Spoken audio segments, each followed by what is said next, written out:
Hello, welcome to Locked on Sharks, the premier hockey podcast of your favorite team in the Bay Area. And on today's episode, we're going to be talking about the Sharks' new head coach, David Quinn. We're going to be talking about kind of his past, how the Rangers were before he got there, how they were when he was there, and then how they were after he left. And then, of course, what this means for the young players. So all that and more on today's episode of Locked on Sharks. You're Locked on Sharks, your daily podcast on the San Jose Sharks. Part of the Locked On Podcast Network, your team every day.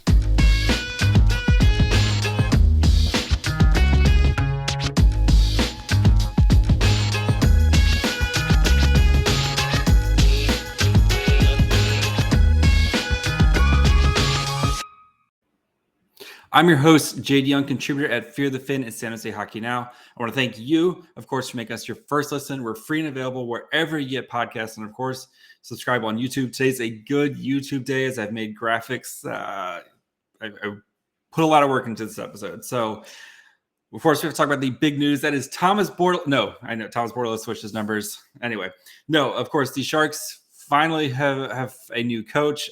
David Quinn was it was basically pointed, Elliot Friedman was, the Sharks were zeroing in, and then Shang Peng, of course, the great Shang Peng, broke it tonight that the Sharks were hiring David Quinn. The Sharks haven't officially announced it because you know how they are, but I'm sure they will announce it. Officially announce it. We'll have a press conference, and we'll cover that next week as well. But right now, let's get into David Quinn. So we kind of touched on him earlier in the week and we were kind of looking at some of the candidates.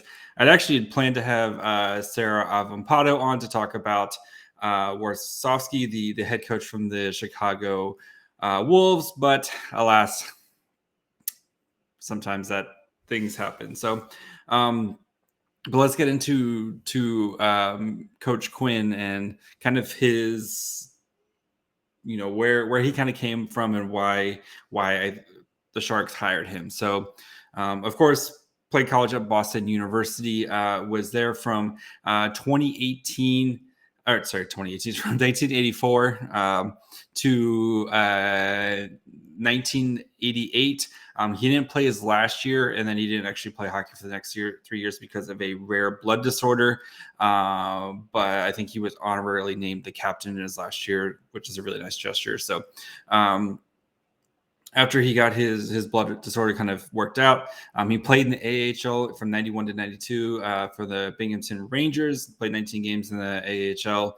And then in 92, 93 was with the Cleveland Lumberjacks, which is just a great name. In the IHL, played 60 games there, and then officially retired from playing hockey. From there, that's when he got into coaching. So he went to Northeastern University to be an assistant coach there. If that name maybe rings a bell. Do we have any Sharks prospect? I think some of the Sharks prospects are going to be going there. They've changed, yes. So we have 2 Sharks prospects going to Cameron Lund, and then Eli Barnett are actually going to be going to Northeastern. But anyway, that's neither here nor there. So yeah, he was an assistant coach at Northeastern for 3 years, and then he became an assistant coach at University of Nebraska Omaha. From 96 to 96 to 2002. Then he made the jump to the USN TTB program, was there as a head coach from 2002 to 2004. Then after that, he went back home to Boston University, was the associate head coach from 2004 to 2009. Then he went to the AHL for the Lake Erie Monsters as the head coach. spent a year as an assistant head coach in the NHL for the Avalanche in 2012 to 2013, and then went back to Boston University. 2013 to 2018 was the head coach during that time, and then he gets called up as the head coach of the New York Rangers. And then last year was the head coach for Team USA from 21 to 2022. So, and then now becomes the head coach of the San Jose Sharks. So Quinn, he's coached on all levels. He's worked well, definitely has been in the college ranks, has worked in the AHL, has worked, in the NHL. So he definitely has plenty of experience with the Sharks. And they say he's a very good communicator and good teacher. And I think you'd have to be that, especially working with young players, where you have to be able to be a good communicator and good teacher. And those are going to be the qualities that the Sharks are looking for. Is, we talked about when the Sharks hired John McCarthy about the development and teaching, and you have this group of what you think might be special players coming up through the system right now, and making sure that you kind of put these guys in the best position to succeed. And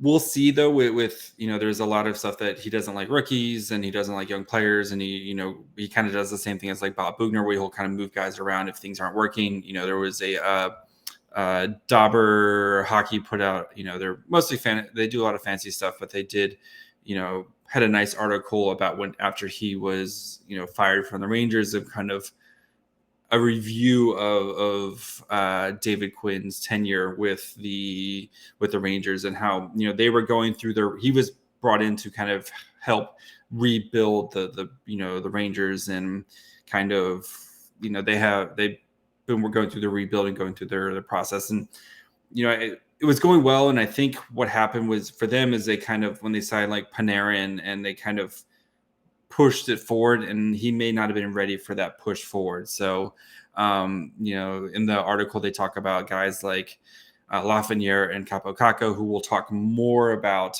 at the end of the episode, and how they, sometimes it wasn't great for them because, if things weren't going well, he would just go straight to the veterans and not kind of put these guys in a position, like learning positions. And, we will also talk about, of course, Adam Fox, who won a Norris under David Quinn as the best defenseman in the NHL, and has been, clearly been one of the best defensemen. So we'll kind of look at, at the end of the episode, we'll kind of look at where some of these guys' numbers, and if, look at their average ice time and their production, how they compare from Quinn to Gallant. But before we get into what actually we're going to be looking at, how the Rangers were before Quinn got there, how the Rangers numbers looked while Quinn was there, and then how they looked with Gallant, and kind of see a nice 5-year chunk of the Rangers and how their team stats looked. Let's go ahead and take a quick break and talk to you guys about our friends over at BetOnline. You guys know BetOnline is the fastest and easiest way to check in all your betting needs.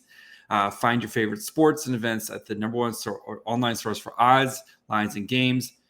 You can find reviews and news on every league, including Major League Baseball. You got NFL, which starts up next month. Training camp starting right now. You have NBA, NHL, combat sports, esports, even more. They have you covered. BetOnline continues to be the top online resource for all your sports wagering information, from live in-game betting, scores, and podcasts. They have you covered. So head to BetOnline today, or use your mobile device to learn more about the action happening today. BetOnline, where the game starts. And then once you're done with your betting, you can actually see, maybe bet on who's the best athlete between you and your friends. That's where 10athletes.com has got you covered. You're competitive with you and your friends. You want to see who's the best at golf, hockey, cornhole, darts. Doesn't matter. They've got you covered with basically you play a game, you see who wins and loses, and you can actually rate yourself from 1 to 10 in over 300 sports and games you play in real life. Simply create your own athlete profile and start submitting your game results. Compare your personal stats, sports rankings, athlete rankings with your friends. Find out who's in the best in the backyard, the blocker, even the whole world. You can play with your friends, meet new people. You see people who have the same sport interests around you. And then you can also see who's similarly ranked. So you can try to find better competition. So head over to 10athletes.com. It's becoming the social network for playing sports. Accounts are being created every day. So get your favorite username while it lasts. Over at Athlete Network, play sports, get ranked, all for free. From 1 to 10, how good are you? 10athletes.com, where fun must be always. All right. So let's look at David Quinn and actually how he impacted the Rangers, and we're going to look at we're going through 5 seasons of kind of stats and what the Rangers actually did during that time. So if you're on YouTube, I have some nice cards here.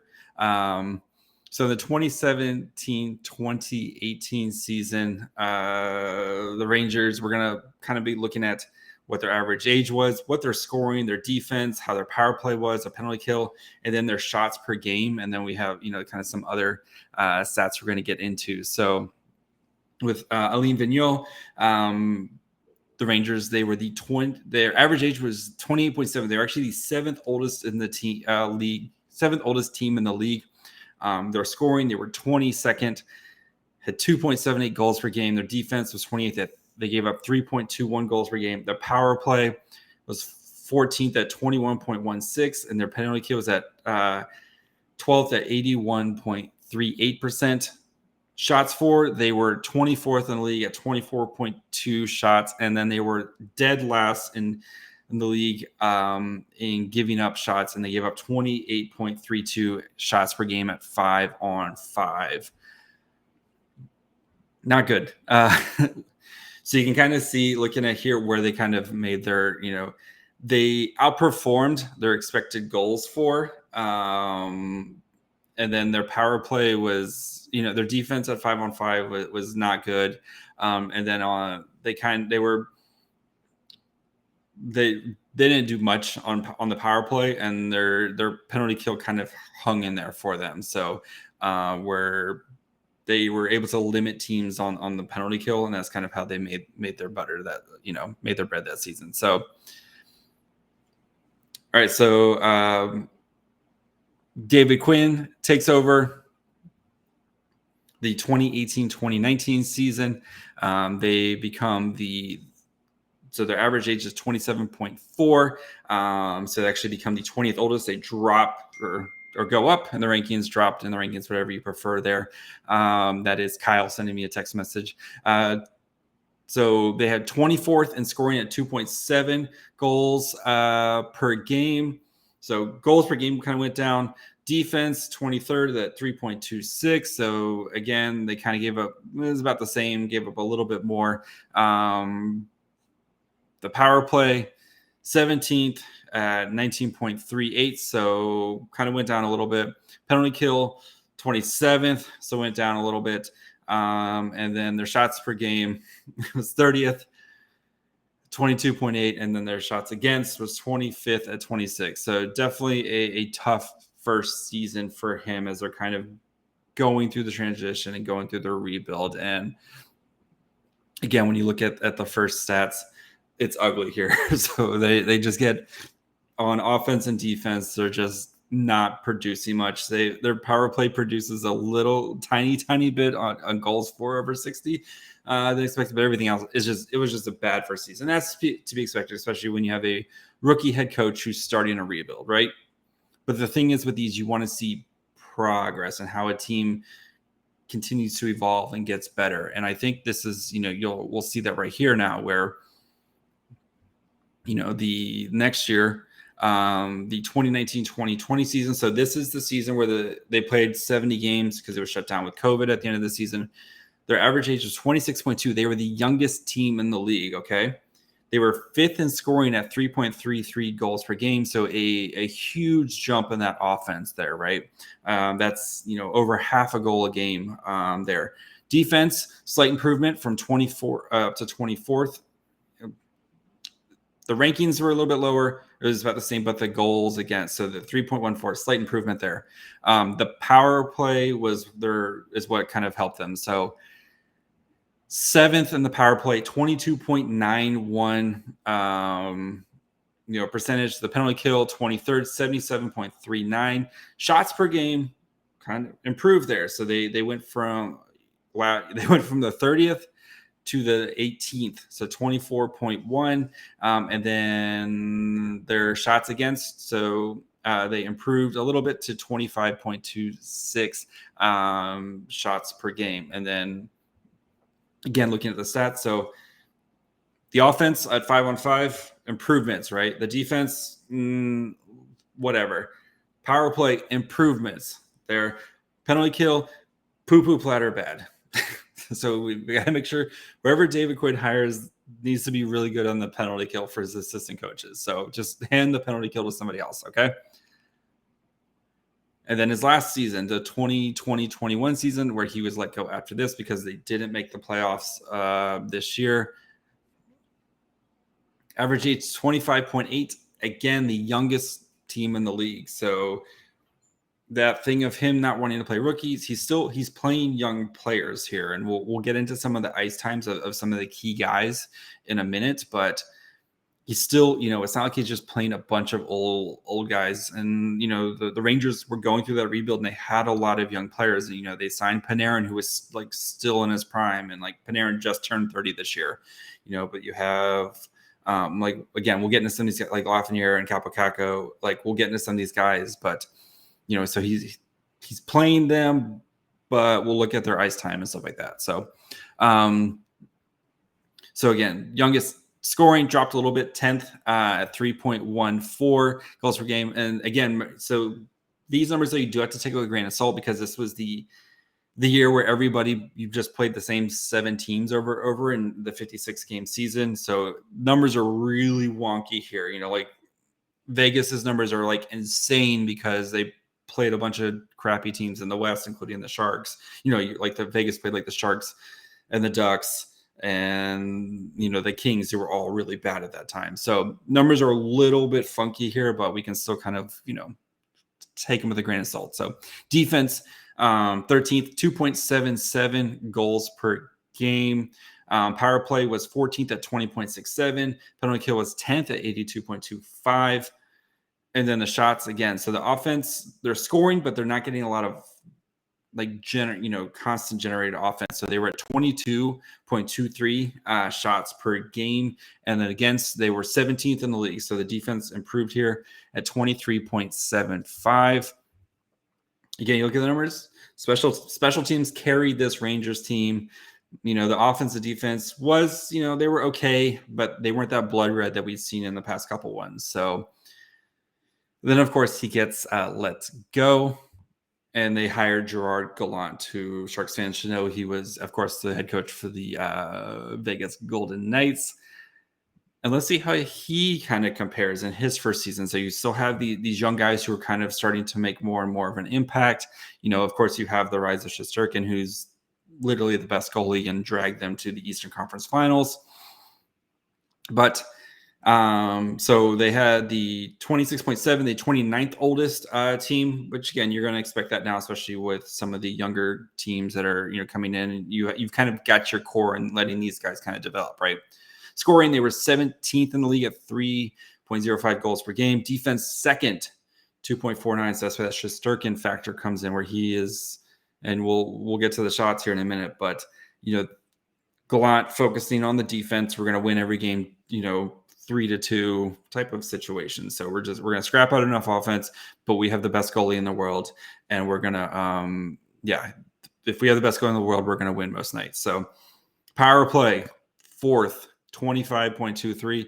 Penalty kill, 7th, 82.3. So again, the special teams improvement. Shots per game, 5-on-5, 30th in the league. They were worse than the Sharks in producing shots at 5-on-5, 22.45. But that defense improved. So they were 13th, again, 24.41 shots per game on defense. And you'll see on the special, so the offense took a bath, but the defense and the special teams improved under Gallant. And when you have Shesterkin, that's going to work most nights. So Before we continue and look at some of the players and how they performed, kind of look at some of the, key young players, especially with the Sharks, where they need to look, they're going to be focusing on these young guys and how they're going to, your William Eklunds, your Thomas Bordelos, et cetera, et cetera. Let's want to take a quick break. Let you guys know, of course, about Locked On NFL. You guys know NFL starting, next month. But don't you want to know which players move the line the most? So starting July 18th last week or earlier this week, Locked On gives you 50 of the most valuable players in the NFL from the odds makers at BetOnline. Available July 18th on Locked On NHL, wherever you get podcasts and on YouTube. Okay. So I think the big takeaways, you can see the team starting to improve under David Quinn, especially from when he got there to when he left. And I'm not trying to make excuses. There's definitely plenty of stuff that David Quinn will need to work on. And I think, there's going to, that learning experience from going from your first head coaching job to your second head coaching job, where you kind of pick up on all that little stuff on like actually how to do the job, et cetera, et cetera. Hopefully he can kind of take that stuff with him. And, we did see the Rangers improve when they had, their top draft picks coming in. You had Capo Caco, Alexei Lafreniere. We're going to get into some of these guys and how they actually improved during that time. So, of course, the big thing too is, Adam Fox did win the Norris in the 2020-21 season with David Quinn as a coach. So you hope that he can maybe help a certain offensive young defenseman, maybe help find his game. One Merkley, Ryan. I'm not saying Ryan Merkley is Adam Fox, but maybe he can help him with his development. That's the hope, right?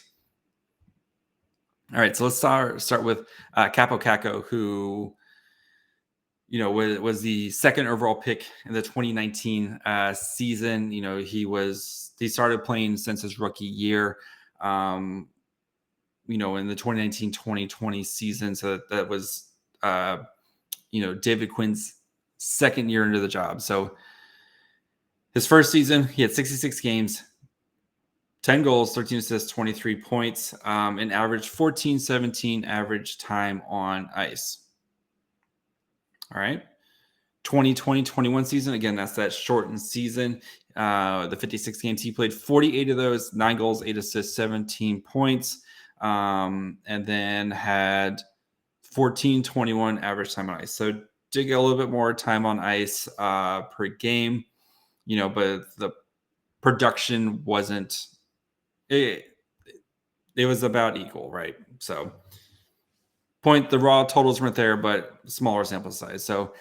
But then this year under Gallant, right, you would expect him, especially second overall pick, like your third year in the NHL, you'd really want to hope, for him to kind of start to kind of make a bigger impact. Under Gallant, he played 43 games, 7 goals, 11 assists, 18 points. Time on ice went to 15-27. And then, in the playoffs, of course, he was famously scratched. After in the final game, their last game of the season, in the playoffs, he had 19 games. He had 2 goals, 3 assists, 5 points, and he was playing 12 minutes time on ice. So again, a little interesting that, you see, again, we talked about how the offense cratered during that with Gallant, and they were special teams and defense, right? Let's look at another potential player. Not potential player, but Alexei Lafreniere. He was the first overall pick in the 2020 NHL draft. Here's something I found on the web. And then my Alexa overheard me. Anyway, so his rookie season with David Quinn, 56 games played, 12 goals, 9 assists, 21 points that time. 13.53 average time on ice. Then last year with Gerard Gallant, 79 games, so played almost the full, basically played the full season. 19 goals, 12 assists, 31 points, and then the average time on ice went 15:59. So you'd expect that type of production jump, especially a guy from his first to second year. So, okay, what about guys who maybe aren't, big names? Those are both very big names. So let's look at the Rangers' first round pick in the 2017 draft, Philippe Cheetel. So he was, like I said, so he was kind of there throughout the whole process, right? So 2017, 2018 season, and he plays 9 games, a goal, 2 assists, whatever, 13 and a half minutes time on ice, right? Next season, the 18-19 season, where he gets this is David Quinn's first year too. 75 games, 11 goals, 12 assists, 23 points. Pretty solid rookie season. 13:47 average time on ice. The next year in the COVID-shortened season, 14 goals, 9 assists, 23 points, and then 14:50 average time on ice. So kind of building that time on ice again. In the COVID shortened season, 20 in the weird bubble season. I don't know what to call it, but anyway, 42 games, 8 goals, 14 assists, 22 points, 13:14 average time on ice. And then this last year for him under Gallant, 67 games played, 8 goals, 14 assists, 22 points, and 13:11. So you've seen that production kind of starting to dip under Gallant. So just interesting stuff here. Let's look at one more guy. So Ryan Lindgren, defenseman. So played a couple games, 18-19 season, he had 5 games. Okay, didn't do anything, get a taste of it, right? 19-20 season is rookie season. So again, matching up with that would be Quinn's second year, right? 60 games, 1 goal, 13 assists, 14 points, 16:34 average time on ice. Okay. Not bad. Solid. The bubble year, 51 games, 1 goal, 15 assists, 20 minutes to average time on ice. There you go. And then last year under Gallant, 78 games, 4 goals, 11 assists, 15 points, 20 minutes and 6 seconds average time on ice. So it looks like he's kind of found his role between the two.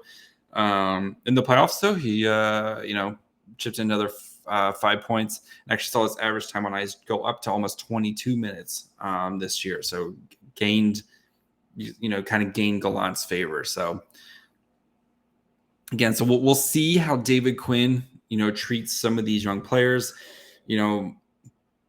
and how he's actually utilized and stuff. Again, these are kind of broad looks at, average time on ice and, production and stuff like that. So not as so kind of nitty gritty of like his time on ice fluctuating and stuff like that. But yeah, David Quinn is your new head coach of the San Jose Sharks. I hope you enjoyed this episode of looking at David Quinn and how he kind of impacted the team and their stats and, what we kind of expect. So I expect, as the Sharks, they've added some kind of veteran guys, this veteran but younger veterans, like kind of got like Lindblom and Kunin and some of these guys who they've played in the league, but they're not like 30, right? So we're gonna see. I have a feeling Quinn is going to probably lean on these guys who've kind of been there and done it more than letting some of your Bordelos, Coes, some of these guys, Reedies, Weatherbees, these guys who've kind of bounced from before, kind of let these guys get the first crack at it. And then if the season starts to kind of go as we think the season's going to go, which is poorly, then we'll see some of these guys kind of get mixed in. I think the big question, which we'll have to look at later on and kind of see, especially before training camp, is, what does this mean for like Bordelot and Eklund making the team? And if they can, if they're going to have a hill, a mountain to climb to make the team, there's a lot more kind of NHL caliber talent at the bottom. Do those guys are probably better players than, Bordelot and Eklund at this moment. but that doesn't mean they're going to be better players than them, 6 months from now if those guys are playing NHL games all the time. So we'll see how Quinn is going to have to balance this issue of trying to win games because that you're a head coach, right? And you want to try to win and et cetera, but also trying to get your future ready. And, if that's just going to be John McCarthy's job, or if this is going to be a job that they're going to work together to try to really focus on, we think we have some special players, in Eklund, and Robbins and Ozzy and Bordelot, and how do we get these guys ready to be our next kind of guys, right? So plenty of time to talk about that. We don't need to answer these questions tonight. But I just want to kind of let you guys know about David Quinn and what he has done with the Rangers. And, So this was our last of our 5 episodes a week. We will be down to 3 episodes a week next week. I've got some good interviews lined up. So next week, we're going to kind of continue to dive into some of these Sharks prospects. We're going to be talking about Michael Fisher next week and, what the Sharks should be expecting out of him, and some other fun stuff might be coming. So make sure you guys, are following along on the old social medias, Twitter, Facebook, Instagram. Of course, you can also listen wherever you get podcasts, Apple, Spotify, Odyssey, all those places. If you're on Apple, please leave a 5-star review. Really appreciate it. Helps the podcast to grow. Then, of course, YouTube. Go check that out there.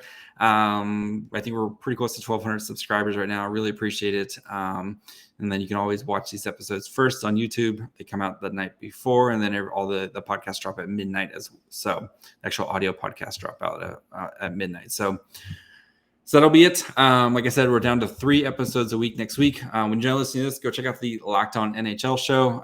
They got you covered, especially now with the Matthew Tkachuk sweepstakes that's going on right now. Where is he going to go? I have no idea. It's probably going to be some out of the blue team. Please not Vegas. Actually, it'd be really funny if it was Vegas and they have to trade Mark Stone for a can of beans because they just can't afford to. And they're going to go very top heavy and all their stars are going to get hurt again. But anyway, that's it. Follow me on Twitter at myfryhole, and we'll be back next week. Bye, friends.